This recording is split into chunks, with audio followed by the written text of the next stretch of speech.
Hello everyone, and welcome. Today, we are going back to the very beginning of the world, the beginning of people, and the beginning of an important lesson about choices. This is the story of Adam and Eve in the Garden of Eden. It is a story about love, trust, temptation, and the power of making the right decision. Before there were mountains, before there were oceans, before there were birds flying in the sky or fish swimming in the sea, there was nothing. No trees, no stars, no sunlight, no people, just darkness. But God had a beautiful plan.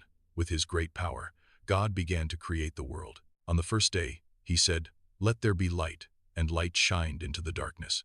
Day and night were separated. On the second day, God made the sky. On the third day, he gathered the waters together so dry land could appear. Grass began to grow.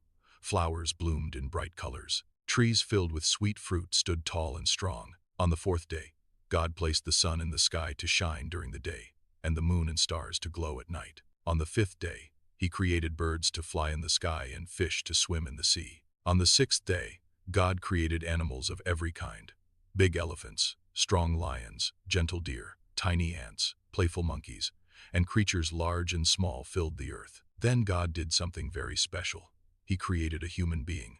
He formed a man from the dust of the ground and carefully shaped him. Then God breathed life into him, and the man opened his eyes.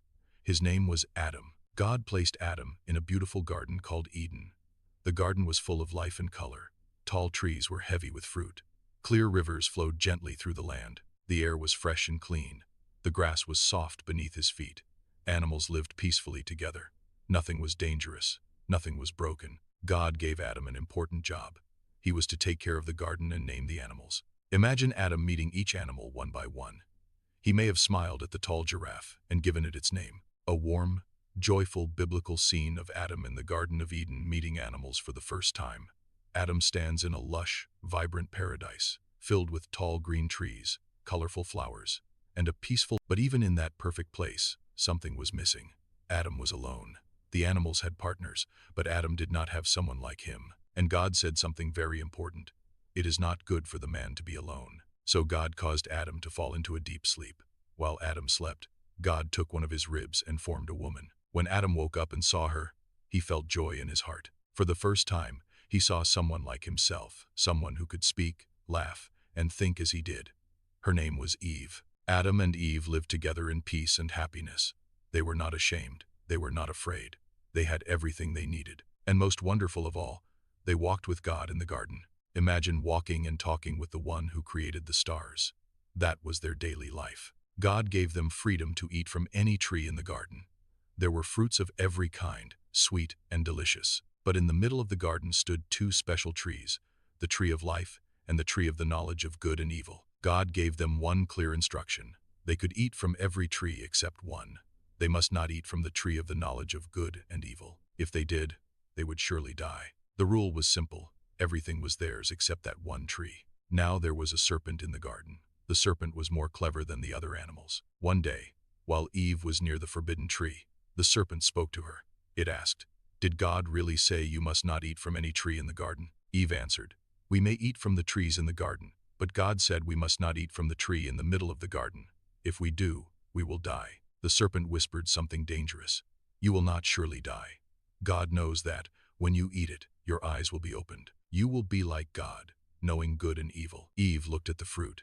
It looked beautiful. It looked good to eat. And she began to think, what if the serpent was right? What if they were missing something important? The fruit seemed harmless. The idea seemed exciting. So she reached out her hand. She took the fruit, and she ate it.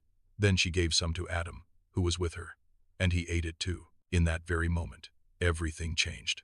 Their eyes were opened, but not in the way they expected. Instead of feeling powerful, they felt ashamed. For the first time, they realized they were naked. They quickly sewed fig leaves together to cover themselves. When they heard God walking in the garden, they hid among the trees. Think about that. The same God they once walked with happily, now they were hiding from him. God called out, "Adam, where are you?" Adam replied, "I heard you in the garden, and I was afraid because I was naked, so I hid." God asked, "Who told you that you were naked? Have you eaten from the tree I commanded you not to eat from?" Adam said, "The woman you gave me the fruit, and I ate." Eve said, "The serpent tricked me, and I ate." No one wanted to admit their mistake. Blame entered the world, and so did sin. God then spoke about the consequences of their choice. The serpent would crawl on its belly. There would be struggle between good and evil. Eve would experience pain in childbirth. Adam would have to work hard to grow food from the ground. The earth would no longer easily produce crops. There would be thorns and weeds, and because they had disobeyed, they could no longer stay in the Garden of Eden. They could not eat from the tree of life and live forever in their broken condition. Before sending them out, God made clothes for them from animal skins. Even in their failure, God showed care and love. Then they left the garden. An angel guarded the entrance, so they could not return. Life outside the garden was different. It was harder. Adam worked the soil. Eve gave birth to children. They had sons named Cain and Abel. The world began to fill with people. But the world was no longer perfect. Sin had entered human hearts. There would now be pain, struggle, and death. Yet even then, God did not abandon them. When God spoke to the serpent, he gave a promise. One day, a descendant of the woman would defeat evil. That was a promise of hope. And that is one of the most important lessons of this story. We learn that God gives us freedom, but he also gives us boundaries to protect us. We learn that temptation often looks good and harmless. The fruit looked beautiful, but it brought sorrow. We learn that our choices matter. One decision changed the world, but we also learn something beautiful even when we fail. God still loves us. He cared for Adam and Eve. He clothed them. He promised hope. This story reminds us to trust God and to make wise choices. It reminds us that rules are not meant to hurt us, but to guide us. And it reminds us that even when we make mistakes, we can turn back to God. Adam and Eve's story is the beginning of humanity's story. A story of brokenness, yes, but also a story of hope and redemption. If you enjoyed this video and learned something meaningful, please like this video, share it with your friends and family, and subscribe to the channel for more inspiring and faith-building Bible stories.